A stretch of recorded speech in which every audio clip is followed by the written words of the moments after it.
자, 반갑습니다. 배동찬 교수의 맛있는 돈 이야기 배동찬입니다. 자, 여러분 반갑습니다. 200만 호라는 아파트를 지어도요, 어떻게 보면 답이 안 나올 것 같아요. 지금 상태를 놓고 보더라도 마땅한 방법조차 없어 보인다는 얘기죠.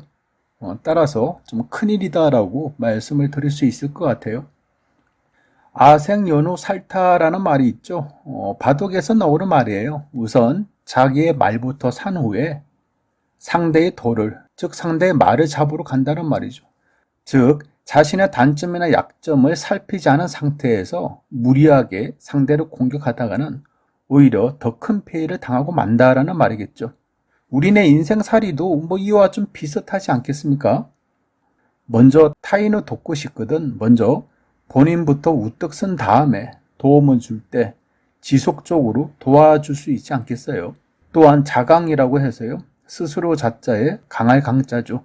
즉 본인 스스로가 강해진 이후에 타인에게 도움을 주면 그 효과가 더 크게 나타나지 않을까요? 결국 스스로가 강하지도 않으면서요, 또한 스스로가 우뚝 서지도 않은 상태에서 누군가에게 선의를 베푼다. 물론 의도와 생각은 참 좋아요. 없는 와중에서도 타인을 돕고 사는 거 얼마나 좋아요. 하지만 그러한 베품은 좀 지속적인 베품이 되기는 좀 어렵겠죠. 그렇지 않아요? 또 내가 없는 상태에서 타인을 돕는 거니까 본인조차도 얼마나 더 힘들어지겠어요. 그리고 자칫 하다가는 서로에게 안 좋은 결과가 초래될 수도 있다는 얘기예요. 그렇지가 않을까요? 그래서 아생연후 살타라. 우선 본인부터 사세요. 그런 다음에 타인을 도우시기 바랍니다. 부동산 정책 또한 마찬가지인 것 같아요.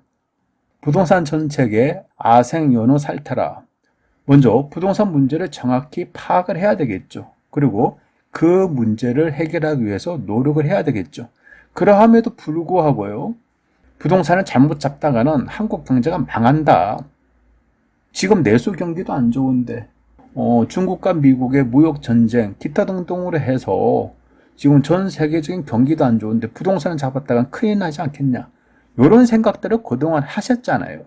그러다 보니까 부동산을 못 잡았고 결국 이것 할까 저것 할까 망설이다가 21가지의 부동산 대책을 쏟아냈고요. 마지막에 도저히 안 되겠다 싶어서 이제 22번째 부동산 대책이 바로 710 대책이란 거 아닙니까? 결국 세금 폭탄으로 부동산을 잡겠다고 하면서 다주택자들에 대한 양도소득세 규제보다는 1, 2주택 서민들까지 잡아들이는 징벌적인 세금 폭탄을 때리니 국민들이요, 부동산 정책이 왜 이리지? 라고 하면서 집단적으로 반발하는 거 아니겠습니까?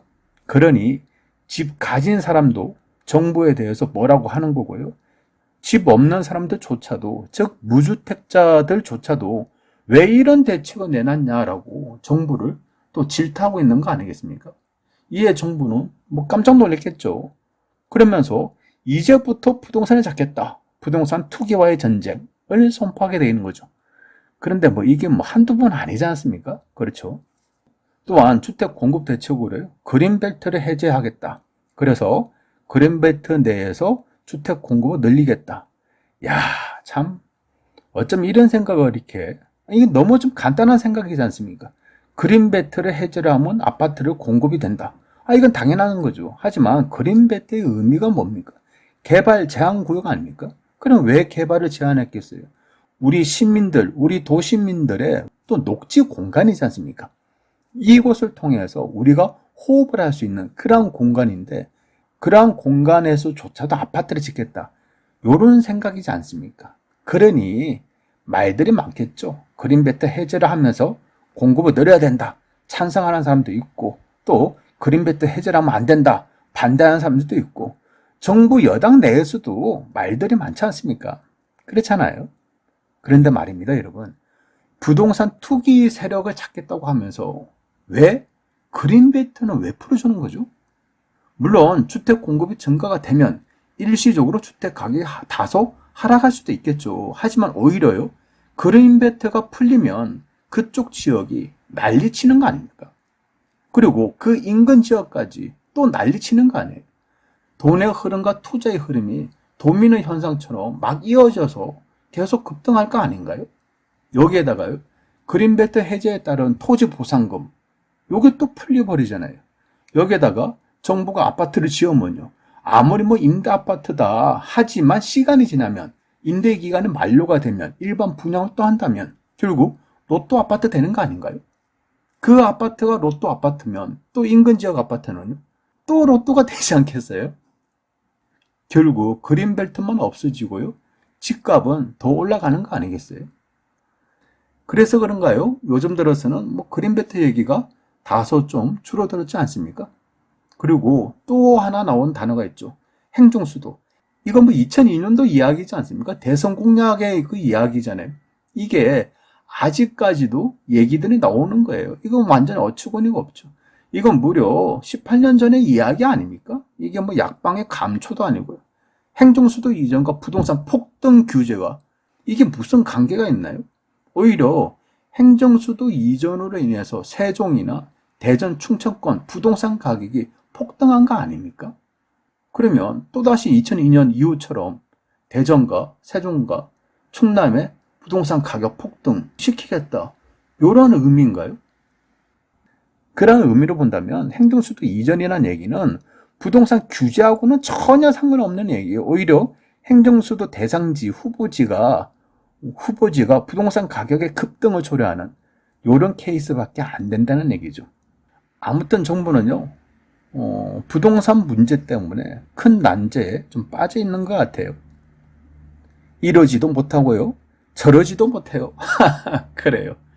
예, 화면에 보이시죠? 완전 진흙박 속에 풍덩 빠져가지고 이러지도 못하고 저러지도 못하는 그러한 형세인 것 같아요. 내놓은 부동산 정책이 오히려 국민적 반감만 더 쌓고 있고요. 그렇다고 주택 공급을 늘릴 특별한 방안도 없지 않습니까? 그러니 정부로서는 큰일이죠. 제가 보는 점에서는 그래요. 수요와 공급 법칙상 공급을 늘리면 가격은 떨어지겠죠. 이 말은 뭐 당연한 이론이죠. 당연한 거죠. 그래서 1988년도부터 1992년 주택 공급 200만 호 실질적으로 이루어졌지 않습니까? 그래서 200만 호 때문에 주택 가격이 하락한 것도 당연히 맞는 이야기죠. 노태우 대통령 시절인데요, 주택 건설 200만 호, 주택 가격이 뭐 88 서울올림픽 이후로 계속 상승을 했죠. 너무 많이 부동산 가격이 오르다 보니까 전 노태우 대통령께서 200만 호를 건설하겠다, 이렇게 발표를 한 거죠. 물론 요 시기에도 똑같아요. 부동산 가격이 급등을 하니까 토지 가다 보유세를 부과하고 공시지가 제도를 도입하고 분양가 상한제를 도입하고 부동산 투기 억제 대책을 피고 5월 8일 부동산 투기 억제와 물가 안정을 위한 대기업 비업무용 부동산 처분 조치를 내리고 토지 거래 전산망 구축을 하고 다 지금하고 비슷한 거예요. 그때와 지금이 완전 다른 세상이 아니라 부동산 가격이 오르면 정부 정책으로 이런 대책이 나온다. 이거는 과거 역사와 현재 역사가 똑같이 물려서 같이 이루어진다라고 이렇게 말씀을 드릴 수가 있다는 얘기예요. 아무튼 주택 건설 200만 호 때문에 부동산 가격은 일시적으로 하락을 했죠. 그런데요, 10여 년이 지나니까 어때요, 여러분? 1991년도 부동산 가격이 하락한 이후에 2000년 초반에 또다시 이처럼 부동산 가격이 급등하고 있지 않습니까? 그러한 이후에 현재까지도 이처럼 부동산 가격이 우상향되었다라고 말씀을 드릴 수가 있다는 얘기죠. 결국 부동산 가격이 하락했다 하더라도요, 10년 동안 버틸 수 있는 힘이 있고 돈이 있으면, 즉 10년 동안 버티면 언젠가는 부동산 가격이 올라간다, 이러한 이야기가 나올 수밖에 없다는 얘기예요. 결국에는요, 어떤 지역이 덜 떨어질까, 또 어떤 지역이 반등할 때 많이 오를까, 또 가장 많이 오른 지역은 어디일까, 이러한 부분이 투자자들 입장에서는 궁금할 뿐이라는 얘기죠. 여러분이 만약에 내 집 마련을 처음으로 하신다고 하면 이러한 그래프를 놓고 한번 생각을 하셔야 돼요. 떨어질 때는 적게 떨어지고 올라갈 때는 많이 올라가는 지역, 그런 지역을 여러분들이 내 집 마련을 하셔야 된다는 얘기예요. 그런데 거꾸로 떨어질 때는 팍팍 떨어져, 올라갈 때는 안 올라가, 이런 지역에 내 집 마련을 하신다면 결국 답답하죠. 정부도 그렇고 나도 그렇고. 그런데요, 올라가는 지역에 투자를 하면 올라갈 때는 팍팍 올라가고 떨어질 때는 적게 떨어져. 이게 얼마나 행복이에요. 그렇지가 않나요?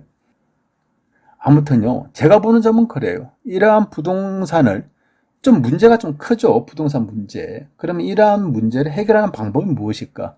요거는 저 개인적인 생각이에요. 첫 번째로 본다면 적절한 공급을 위해서는 결국에는요, 재개발, 재건축, 용적률 상향 조치하셔야 돼요.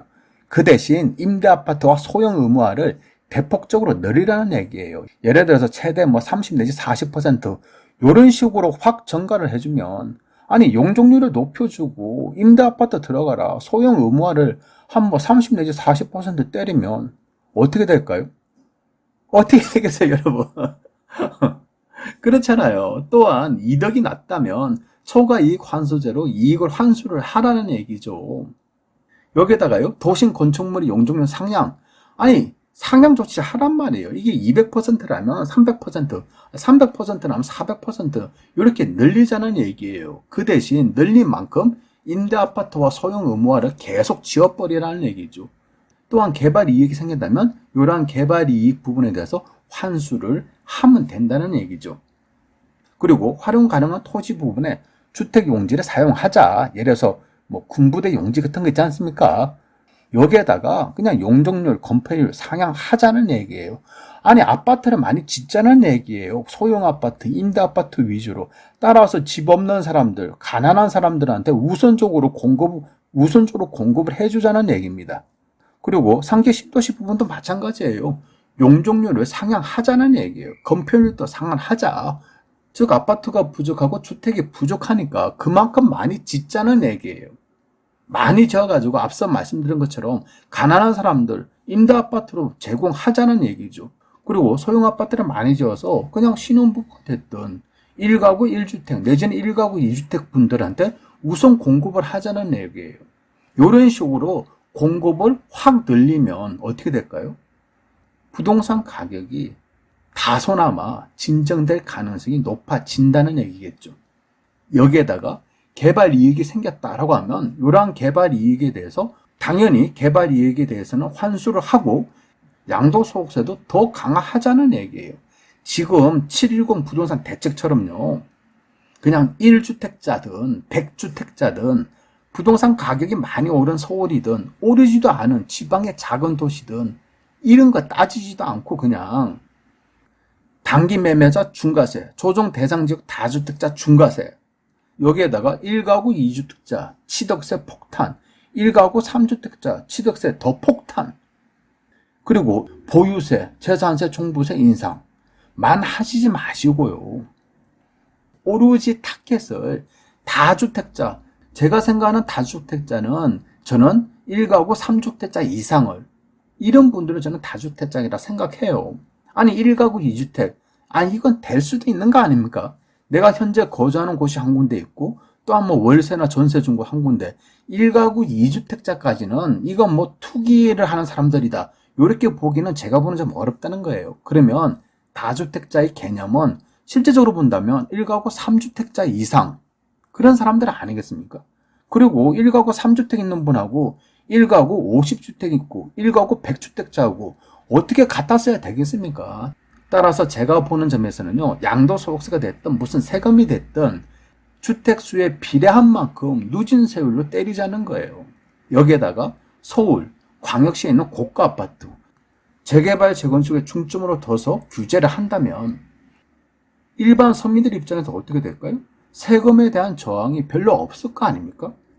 다주택자들이나 서울이나 광역시급의 고가 아파트 및 재개발, 재건축 소유자들의 하나요, 가세가 양도소득세가 됐든 취득세가 됐든 보유세, 종합부동산세가 됐든 이런 사람들의 집중적으로 타겟을 정하게 됨으로써 어떻게 보면 부동산을 많이 가진 사람일수록 많은 세금을 더 내게 하고, 부동산을 가지지 못한 사람들한테는 오히려 부동산적 혜택을 준다면 이러한 것이 바로 부동산 가격이 안정화되지 않겠습니까? 이러한 정책을 정부는 피해야 되지 않을까요? 아생연후 살타라. 우선 자신의 말부터 산 후에 상대방의 도를 공격하라는 말인데요. 부동산 정책 또한 공급은 늘리니, 세금을 징벌적으로 왕창 거두니, 행정수들을 또 옮기니 등등 요런 이야기는, 요런 정책은 제발 부탁인데 피시지 마시고요. 제일 먼저 1가구 1주택자 서민들이나 부득이하고 1가구 2주택자가 된 사람들, 이런 사람들이 어떻게 보면 보통 사람들이잖아요. 이런 보통 사람들은 제발 건드지 마세요. 이런 사람들 건드지 마시고요. 돈 많이 있는 사람들, 아파트를 많이 가지고 있는 사람들, 그런 사람들을 대상으로 좀 잡아야 되지 않을까요? 또 중요한 거 있지 않습니까? 정권이 바뀌면 부동산 정책도 또 변화되는 거. 이래서는 안 된다는 얘기죠. 좀 경기가 죽으면 부동산을 풀어주고, 경기가 좋으면 부동산을 잡아버리고, 이렇게 반복적인 행위를 하지 말라는 얘기예요.